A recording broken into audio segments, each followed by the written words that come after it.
Bismillahirrahmanirrahim. Assalamualaikum warahmatullahi wabarakatuh. Alhamdulillah rabbil alamin. Wassalatu wassalamu ala ashrafil anbiya'i wal mursalin wa ala alihi wa sahbihi ajma'in, amma ba'd.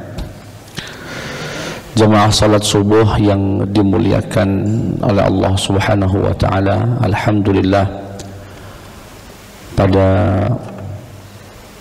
subuh hari ini kembali Allah Subhanahu wa taala mengizinkan kita untuk melaksanakan kewajiban salat subuh berjamaah. Semoga Allah menerima seluruh ibadah kita dan doa-doa kita dan menyempurnakan segala kekurangannya. Amin ya rabbal alamin. Salawat beriring salam terlimpah curahkan kepada suri tauladan kita, contoh terbaik dalam hidup kita, Nabiyuna Muhammad sallallahu alaihi wasallam. Semoga kita selaku umatnya bisa betul-betul mencontoh dan mengamalkan apa yang menjadi ajarannya, dan kelak kita semua mendapatkan syafaatnya yaumul qiyamah. Amin ya rabbal alamin. Sebelum kita memulai, mungkin terhitung terlambat, kita punya jamaah, mungkin sebagian tahu Pak Teddy ya, biasanya duduk di sini, sakit ya, sakit yang cukup berat sehingga tidak bisa lagi, sudah hampir mungkin 2 bulan tidak mengikuti majelis kita karena sudah nggak bisa bangun lagi dari kasur. Semoga melalui majelis ini dan keberkahan doa Al-Fatihah yang kita baca, Allah berikan kesembuhan, kepulihan kepada beliau dan kesabaran kepada para keluarganya. Bi barakati hadzal majlis wa suratil Fatihah. A'udzu billahi minasyaitonir rajim. Bismillahirrahmanirrahim. Alhamdulillahi rabbil alamin, arrahmanir rahim, maliki yaumiddin. Iyyaka na'budu wa iyyaka nasta'in. Ihdinas siratal mustaqim.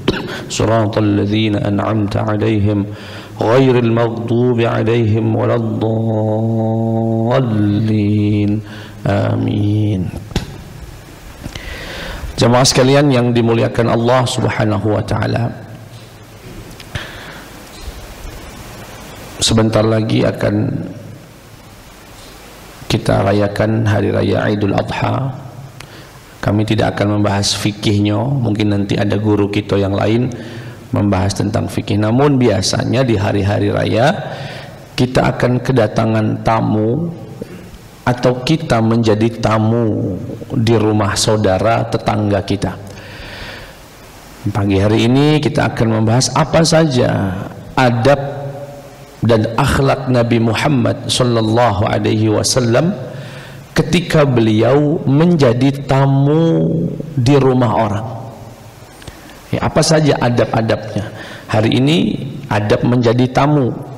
Insyaallah pada kesempatan berikutnya adab menjadi tuan rumah ketika kedatangan tamu.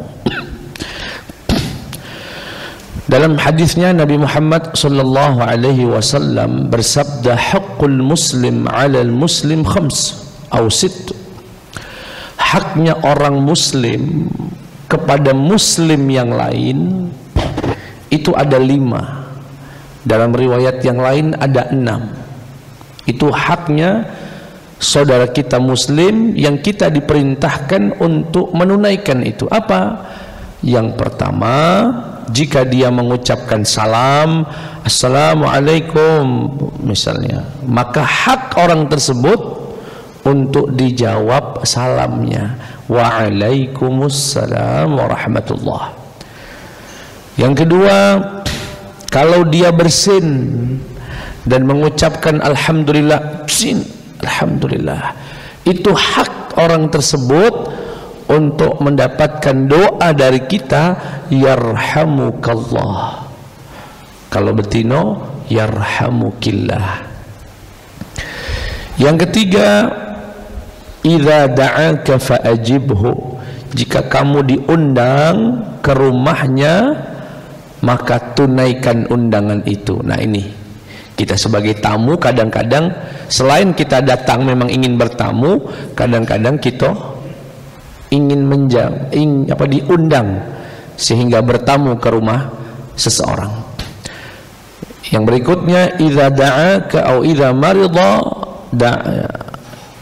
ya'adah atau fa'udhu, jika saudaramu sakit maka haknya dijenguk. Yang kelima, kalau dia meninggal dunia maka hak saudara kita yang meninggal adalah diantarkan jenazahnya ke pemakaman. Dalam riwayat yang lain, yang keenam, jika saudaramu meminta nasihat maka berikanlah nasihat. Baik, lalu ketika kita diundang atau kita bertamu ke rumah seseorang, apa saja adab-adab yang mesti diperhatikan? Dan itu menjadi sunnahnya Nabi Muhammad SAW. Kalau kita betul-betul menjadikan Nabi sebagai uswatun hasanah, laqad kana lakum fi rasulillahi uswatun hasanah liman kana yarjullaha wal yawmal akhir, yang mengharap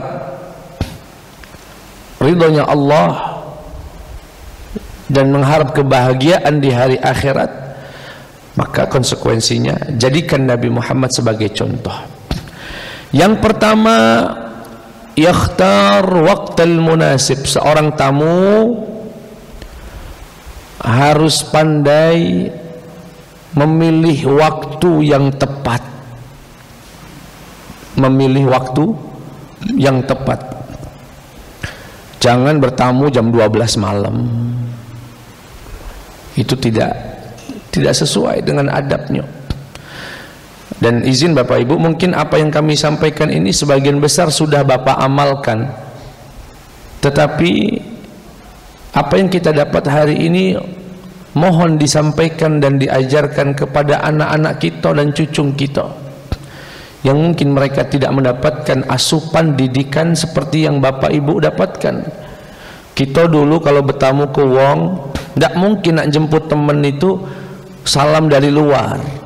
Kita pasti akan datang, masuk, assalamualaikum Pak, waalaikumsalam. Budinya ada Pak, Joninya ada. Kalau budak mak ini motornya masih hidup, dia belum turun dari kendaraannya, salam, kadang tak katek salam lagi, Pak, Joninya ada. Ya, makin terkikis adab-adab mulia itu. Maka insya Allah kami tidak bermaksud mengajarkan bapak-bapak dan ibu-ibu, tapi apa yang kita dapat ini sampaikan kepada anak dan cucu kita. Jadi yang pertama, janganlah bertamu kecuali di waktu yang tepat. Nah, saya pribadi, waktu yang tidak pas untuk didatangi tamu adalah menjelang sholat. Apalagi 5 menit lagi nak azan, atau bahkan sudah azan, itu bingung kita Pak, dilema. Kita sudah wudu nak berangkat masjid, tamu assalamualaikum, akhirnya disambut sholat ketinggalan jamaahnya, tidak disambut dia tamu. Nah, kalau kita berposisi sebagai tamu dan waktu sudah mendekati waktu sholat, lebih baik ditunda dulu. Udah mau sholat, kaki uangnya nak sholat, kaki belah, sabar bae nunggu 15 menit lagi misalnya, atau setengah jam lagi. Kenapa? Agar memberikan keluasaan pada tuan rumah, nyaman. Tapi Ustadz, kalau memang dia sudah datang mak mano, ini kan kita yang belajar ngerti, yang belum belajar kan tidak ngerti kita kedatangan tamu. Bagaimana sikap kita kalau ada tamu semacam itu? Sebetulnya sikapnya yang pasti dengan akhlak, dengan adab. Kalau dia datang pas azan misalnya, atau 5 menit sebelum azan, sambut dulu, diterima dulu. Jangan kaget dulu, ya aku nak sholat. Tidak sekaku itu Islam mengajarkan kita. Sambut dulu, sudah dia duduk dapat haknya, baru kita tanya, mohon maaf Pak, kira-kira hajatnya denget baik atau kita nak lama-lama? Oh denget baik, ya sudah dengarkan. Oh lama, oh kalau gitu kita sholat baik dulu, insya Allah dengan cara yang baik, yang sopan, tidak tersinggung. Apalagi yang tamu ini teman akrab, sudah kaget dulu kita sholat, lancar, cair obrolan kita dengan dia. Ya, jadi bertamu itu memilih waktu yang tepat. Bila perlu konfirmasi. Kalau di perkotaan ini, di antara waktu yang tidak tepat, pagi jam 8 itu biasanya suaminya bekerja di kantor, sehingga di rumah hanya istri dan anak-anak. Nggak bagus kita bertamu di jam segitu karena menjadi fitnah, ya, dan lain sebagainya. Yang berikutnya, dan ini ada 3 atau 4 adab yang sekaligus bisa dipraktikkan. Apa itu? Mengetuk pintu, mengucapkan salam. Nah, yang mungkin jarang dilakukan adalah membalikkan badan. Tok tok tok, assalamualaikum, bapak langsung balik badan, langsung balik badan, tidak ada respon, ketuk lagi, tok tok tok, assalamualaikum warahmatullah, misalnya, balik badan. Kenapa balik badan Ustaz? Karena Bapak Ibu, seringkali tuan rumah ketika dia membuka rumahnya, sedangkan kita melihat dia dan pasti akan melihat isi rumahnya, bisa jadi dia, kalau dia perempuan, tidak berjilbab, atau dia baru bangun tidur, wajahnya tidak galak dijengok dalam kondisi yang beracak-acakan, atau saat dia buka rumahnya seringkali aktivitas orang rumah, keluarga di rumah terlihat, ya, ada yang mungkin tidak berjilbab, ada yang mungkin baru keluar dari kamar mandi, macam-macam. Sehingga sunnahnya orang yang bertamu setelah mengetuk pintu dan mengucapkan salam adalah membalikkan badan, ya, membalikkan badan. Kalau yang terjadi di kita ini mana Pak? Biasanya assalamualaikum, nah dijingoknya Pak, nah diintipnya. Itu tidak sesuai dengan adab Nabi Muhammad sallallahu alaihi wasallam. Ya, tidak boleh ngintip, apalagi ngintai-ngintai begini, tidak bagus. Kemudian kalau kita orang yang tidak dikenal oleh si tuan rumah, sunnahnya memperkenalkan diri Pak. Assalamualaikum warahmatullah, dengan Haji Joni Pak, dengan Pak Herman Pak, Tanggo. Itu sunnahnya Pak bertamu, memperkenalkan diri. Kenapa Ustaz? Karena jika kita memperkenalkan diri akan memberikan rasa tenang kepada tuan rumah. Dia ini nak buka, nak nyambut kita. Kalau orang yang datang ini dia kenal, maka tuan rumah akan merasa nyaman, tenang. Oh Pak Joni, ya.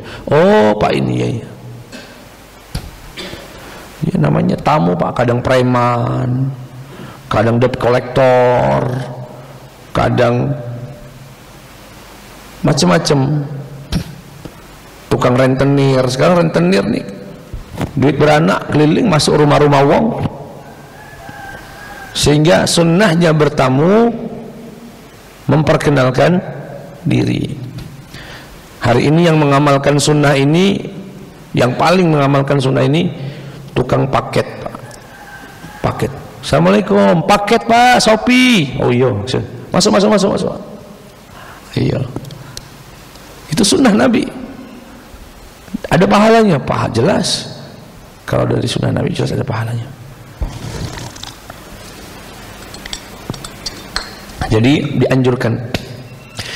Dan jujur saja sebagai catatan dari kami yang kadang masuk tidak mengucapkan salam apalagi mengenalkan diri, sebagian Pak, yang nggak semua. pegawai PLN yang nak nyatet, ujuk-ujuk kami keluar, loh siapa wong ini, buka gerbang dewek, buka pintu dewek, masuk, mohon maaf Pak, siapa Pak? PLN Pak. Woi Pak, salam dulu Pak, kenalkan diri kami. Tenang, Bapak itu siapa?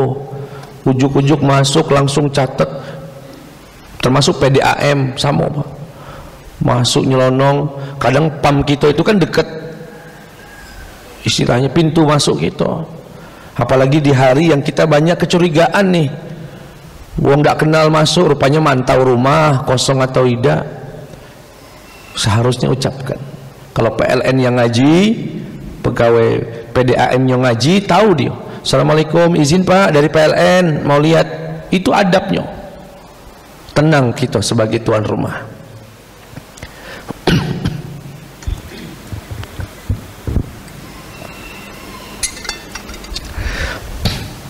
Ya, jadi adabnya mengucapkan salam, ngetuk pintu, mengucapkan salam, membalikkan badan, dan memperkenalkan dirinya. Ya, terutama yang mungkin tidak dikenal oleh tuan rumah. Ada satu adab yang disebutkan oleh Profesor Abu Bakar Ismail saat beliau menafsirkan surat An-Nur. Ya ayyuhalladzina amanu la tadkhulu buyutan ghayra buyutikum hatta tasta'nisu wa tusallimu ala ahliha. Kata Allah dalam surat An-Nur, hai orang-orang yang beriman, janganlah kalian masuk ke rumah orang yang bukan rumah kalian sampai kalian merasakan tanda-tanda sambutan yang baik dari tuan rumah. Tadi saya katakan sunnahnya membalikkan badan, tetapi begitu sudah dibuka, kemudian tuan rumah mengatakan waalaikumsalam, masuk, pandai-pandailah membaca bahasa tubuh dan raut muka daripada tuan rumah. Salam, masuk. Kasar Pak, mukanya cembetut, abus, cemberut. Sudah, itu artinya Bapak jangan lamo-lamo, jangan lamo. Tapi kalau sambutnya waalaikumsalam, masya Allah, tamu lamo, berkah rumah ini, ayo masuk. Lamo gitu di situ Pak. Cemberut, ngomong secukupnya baik. Ya, itu yang dimaksud Al-Quran, hatta tasta'nisu, sampai kau merasakan kenyamanan. Silahkan masuk, nyaman, dan kalau mau berlama-lama. Atau tidak berkaitan dengan raut muka, tapi pakaian yang dipakai, pakaiannya sudah pakai jam tangan, semuanya rapi, rambut kelimis, dasian. Tanya nak kemana? Mungkin dia buru-buru. Ya, kita sebagai tamu, adabnya bisa menyampaikan hajat secara singkat dan langsung, atau kita tunda. Itu yang dimaksud Allah Subhanahu wa taala, la tadkhulu buyutan ghaira buyutikum hatta tasta'nisu wa tusallimu ala ahliha. Ya. Jangan masuk ke rumah orang sampai merasakan kenyamanan dan jawaban salam dari tuan rumah. Berapa kali Ustaz? 3 kali. 3 kali tidak ada respon, balik, bukannya lonong masuk. Penting tapi Ustaz, balik, beri jeda, kaget balik lagi ke situ. Ya. Kemudian wa yaq'udu haitsu yujlisuhu sahibul bait. Sebagai tamu hendaknya duduk di posisi yang ditentukan atau diarahkan tuan rumah. Ini saya pernah menerima tamu misalnya, waalaikumsalam, silakan masuk Pak, monggo. Sembari saya tunjukkan kursi yang saya harap dia duduk di sana. Tamu ada yang mengatakan, enggak Pak, sini bae. Itu tidak beradab Pak, tidak sesuai adab. Adabnya adalah duduk di arah yang ditunjukkan oleh tuan rumah. Karena tuan rumah itu seringkali ketika menunjukkan suatu posisi ada maksud. Misal kursinya yang dia tunjuk bagus, bersih, sedangkan kursi yang lain mungkin kotor, rusak, ya. Atau kalau alasan yang paling penting, dan ini yang sering kami lakukan, kami arahkan tamu itu di posisi yang dia tidak akan bisa melihat aktivitas keluarga kita di dalam rumah. Ya, kita punya anak gadis, kita punya istri, biar leluasa.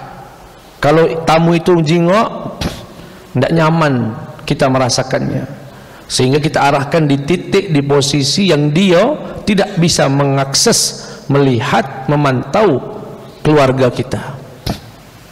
Nah, maka adabnya seorang tamu apa, Pak? Duduklah di posisi yang diarahkan oleh tuan rumah. Mungkin bapak enggak, tapi kalau bapak bawa anak, sering kali kan, Pak, anak kita duduk, dia nyelonong duduk kemana? Sini. Yang berikutnya, wala yuhawil tajassus ala ahlil bait. Jangan berusaha memata-matai tuan rumah. Memata-matai itu makna Ustaz, bisa dengan lihat ini dalam rumah, atau bapak ngabsen, buat absen. Uang rumahnya ada Pak Haji, kate anak gadisnya, kate ininya, nah di absen galau. Nah, itu tidak beradab. Tamu mengintai, mematai-matai tuan rumah. Termasuk Bapak Ibu, wala yukthirut ta'ammula fi ma haulah. Dilarang tamu mengamati barang-barang isi rumah tuan rumah. Duduk begini, matonya jelalatan, kata wong Jawa, Pak. Keliling. Wih, rumahnya dijingoknya, kalau taplak meja sampai diangkat-angkat mah itu, gelas sampai dilihat mereknya, itu sangat tidak beradab. Mungkin bapak enggak, tapi anak kita sering. Nah, di rumah orang jangan kayak gitu. Kenapa Ustadz? Ya jelas tuan rumah merasa enggak nyaman, Pak. Barang-barangnya dilihati, bahkan terpaksa kadang-kadang harus bohong ketika dilihatin tuan tamunya, matanya keliling-keliling tadi, ngelihat ada plafonnya sudah rusak. Rusak plafonnya Pak Haji. Laju dia malu, berkilah, iyo hari inilah nak didandan, hari ini mendadak nak didandan hari ini, Pak, padahal 5 tahun. Gara-gara siapa dia harus berbohong, Pak? Gara-gara tipikal tamu yang matanya jelalatan ini, dilihatin semua. Itu tidak bagus, tidak pantas. Yang berikutnya, an yashkura sahibad dhiyafati ala husni tidafati. Nanti ya pamit pulang, kalau dia mau pulang pamit, Pak Haji makasih sudah dijamu, ngambil waktunya, jazakumullahu khairan, terima kasih, ucapkan terima kasih, pamit. Nah, itu adab. Bila perlu didoakan. Nabi Muhammad SAW suatu hari pernah bertamu, ketika mau pulang beliau berdoa, aftara indakumus shaimun wa akala ta'amakumul abrar wa sallat alaikumul malaikah. Ya, yang kurang lebih doanya berterima kasih atas jamuan makan yang diberikan, dan semoga malaikat mendoakan. Adab yang berikutnya, luzumud dhaif adabal akli wasyurbi. Jika tuan rumah ngajak makan,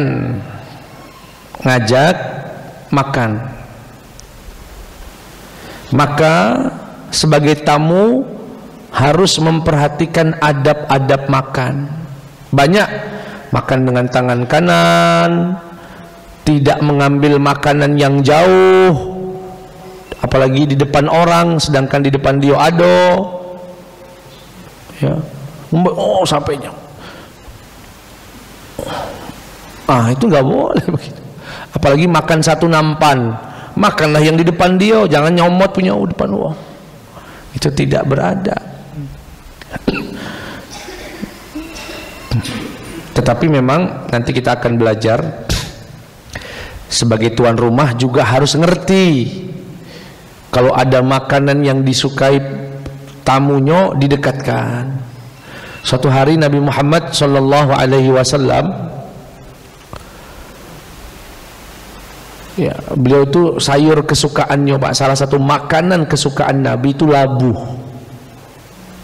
Sayur labu, labu yang kuning itu Pak, yang besar. Itu salah satu yang paling disukai Nabi Muhammad sallallahu alaihi wasallam. Suatu ketika dijamu, labunya itu jauh nian Pak. Nabi Muhammad makan, sahabat ngelihat, wih, itu sayur kesukaan Nabi jauh nian. Langsung sahabat itu inisiatif ngambil labu itu didekatkan ke Nabi Muhammad. Oh, senyum Nabi. Beliau nak makan. Sama tuan rumah juga jingok. Wong ini caknya senang itu. Sambalnya mungkin tambahi sambalnya. Dekatkan sambalnya. Adab-adab makan minum yang lain misalnya, ya, jangan anggap itu warteg. Ngangkat kaki di rumah wong ini. Ya, cak makan di warung Tegal. Ya.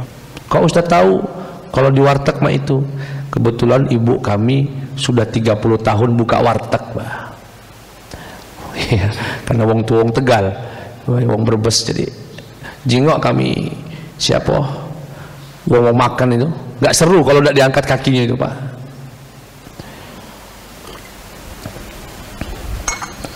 Adab yang berikutnya saat makan apa itu? Penting nih Pak, jangan minta bungkus. Jangan minta, Pak Ji boleh nggak sih bungkus nih, enak nih. Itu akan hilang muruahnya, akan hilang kewibawaannya di mata tuan rumah. Jangan sekali-kali ngucap minta dibungkus. Tapi tuan rumah pasti ngerti, jingok tamu ini, lahap nian makanan itu. Wih, doyan apa sayur itu Pak Ji? Doyan nian aku. Sudah, ngomong sama wong rumah, dek tolong bungkusin itu, tamu kita seneng.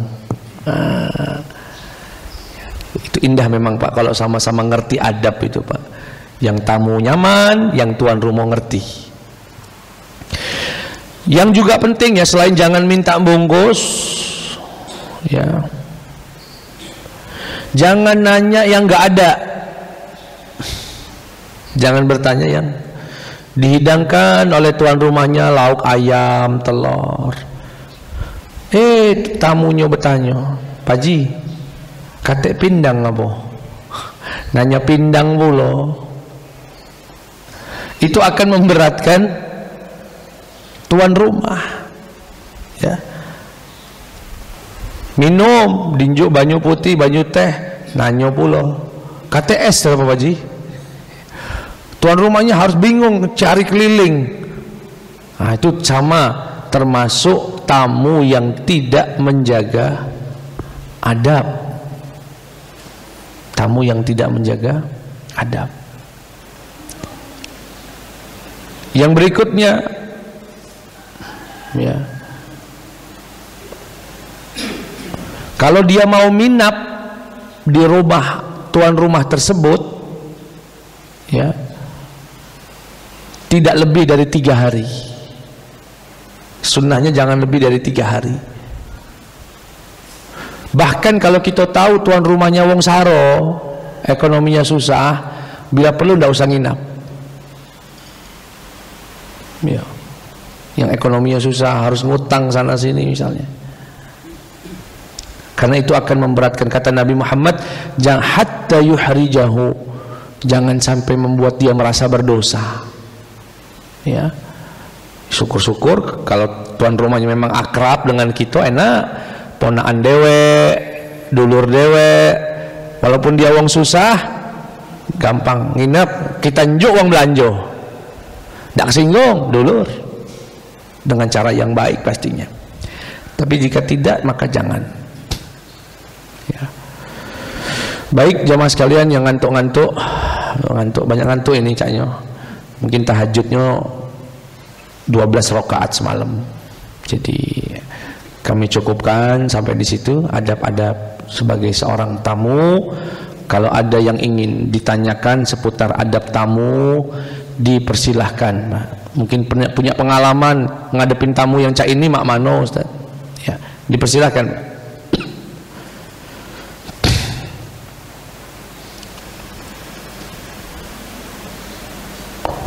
Assalamualaikum warahmatullahi wabarakatuh, Ustaz. Waalaikumsalam warahmatullahi wabarakatuh. Ya, saya baru dapat tetangga Nasrani, Ustaz. Nah, itu gimana adab-adabnya? Sampai sekarang saya belum ke rumah dia. Udah. Gimana? Saya ada tamu, tetangga salah. Iya. Tetangga Nasrani baru pindah. Nah, itu bagaimana adab-adabnya? Oh iya. Pertama perlu diketahui Pak, tetangga itu ada 3 derajat. Tetangga ada 3 derajatnya. Yang paling tinggi derajatnya, derajat itu didasari hak dia mendapatkan kemuliaan dari kita. Satu, tetangga sekaligus saudara, sekaligus muslim. Jadi ada 3 haknya, hak muslimnya, hak saudaranya, hak tetangga. Ini orang paling berhak, istilah kata, dimuliakan. Yang kedua, tetangga muslim bukan saudara, kata hubungan kekerabatan. Ini mendapatkan derajat yang kedua. Yang ketiga, hak tetangga bukan muslim, non muslim, dan bukan saudara, masih tetap dimuliakan Ustaz, dimuliakan. Dia punya hak sebagai tetangga, hakul jiwar, haknya bertetangga. Artinya kita muliakan. Lalu bagaimana cara kita memuliakan dia, Ustaz?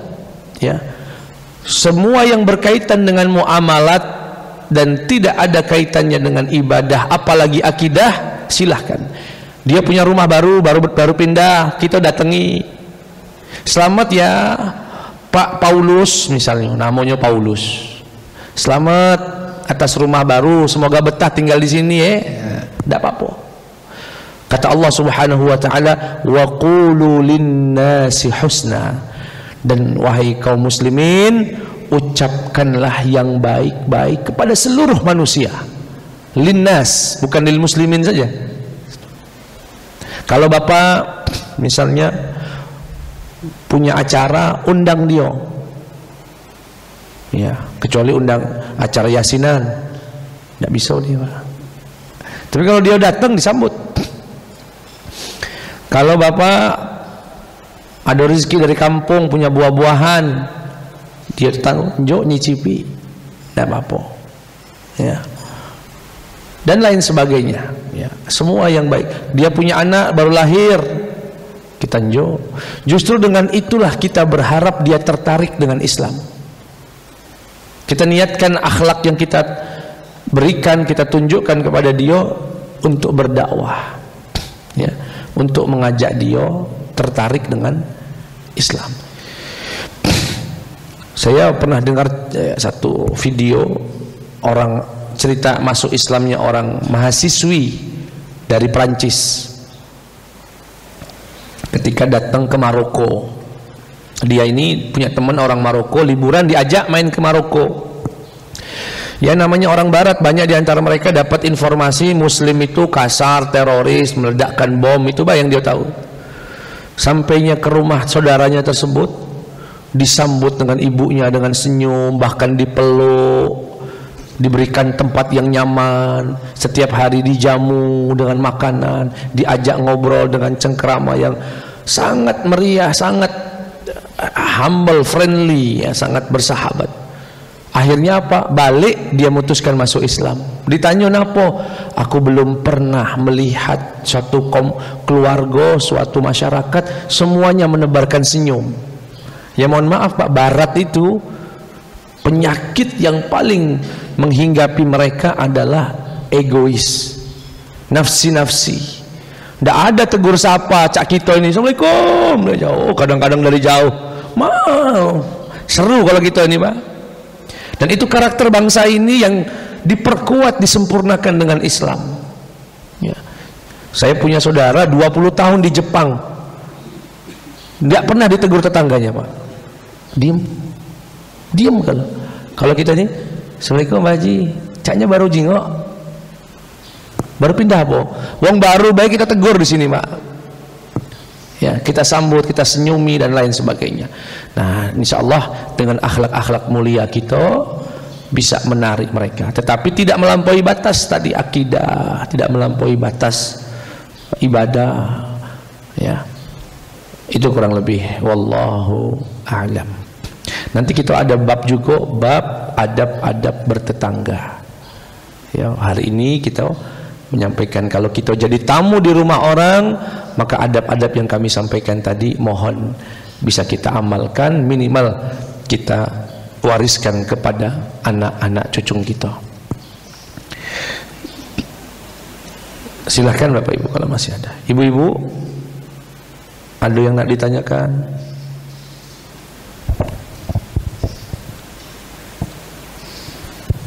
Izin tanya, Tad. Assalamualaikum warahmatullahi wabarakatuh. Ada pernah dengar salah satu fadilah memuliakan tamu itu, Tad, katanya ada riwayat bahwa ada sahabiah yang mengeluh pada Rasulullah tentang suaminya yang terlalu sering menerima tamu sehingga merepotkan beliau. Kemudian Rasulullah SAW bagi tahu sahabiah ini bahwasanya ketika tamu itu keluar daripada rumahnya, telah ikut bersama dia itu binatang-binatang berbisa, ular, kalajengking dan sebagainya. Maknanya apa? Hal-hal buruk dari rumah itu terkeluar dari rumahnya. Benarkah kisah itu? Dan kemudian berkenaan dengan itu, kalau seumpama kita menerima tamu ini tapi tidak kita ajak ke rumah, tapi kita ajak ke taman belakang atau ke kebun, supaya maksudnya mungkin tamu ini bisa menikmati kalau kita ada pohon yang berbuah dan sebagainya. Syukran. Ya, yang terakhir tadi kurang dengar yang pohon tadi. Kita tidak menerima tamu ini ke dalam rumah, tapi kita ajak ke taman belakang gitu, karena kebetulan rumah kita ada pohon yang lagi berbuah dan sebagainya. Apakah kita tetap mendapat berkah yang dikeluarkannya hal-hal buruk dari rumah kita itu? Syukran. Ya, untuk yang pertama saya wallahu a'lam, kisah yang banyak bertamu keluar banyak hewan-hewan, ya wallahu a'lam, tidak tahu. Ya mungkin nanti dicek lagi apakah ada hadisnya atau tidak. Kalau masalah membawa tamu ke ruang belakang dan lain sebagainya, biasanya itu bergantung keakraban antara kita dengan tamu. Kalau tamu ini nggak kenal siapa wongnya, baru datang kali itulah, saya kira ya disambut dulu di ruang tamu, baru nanti kalau memang ada kenyamanan diajak ke dalam. Tapi kalau tanggo dewek, kawan bestinya dewek istilahnya, yuk langsung belakang lagi buah duren misalnya, enggak apa-apa itu. Ya insya Allah itu kembali sangat kondisional, ya sangat kondisional. Wallahu a'lam. Kita tutup dengan doa kafaratul majlis. Subhanakallahumma wa bihamdika asyhadu an la ilaha illa anta astaghfiruka wa atubu ilaik. Wassalamualaikum warahmatullahi wabarakatuh.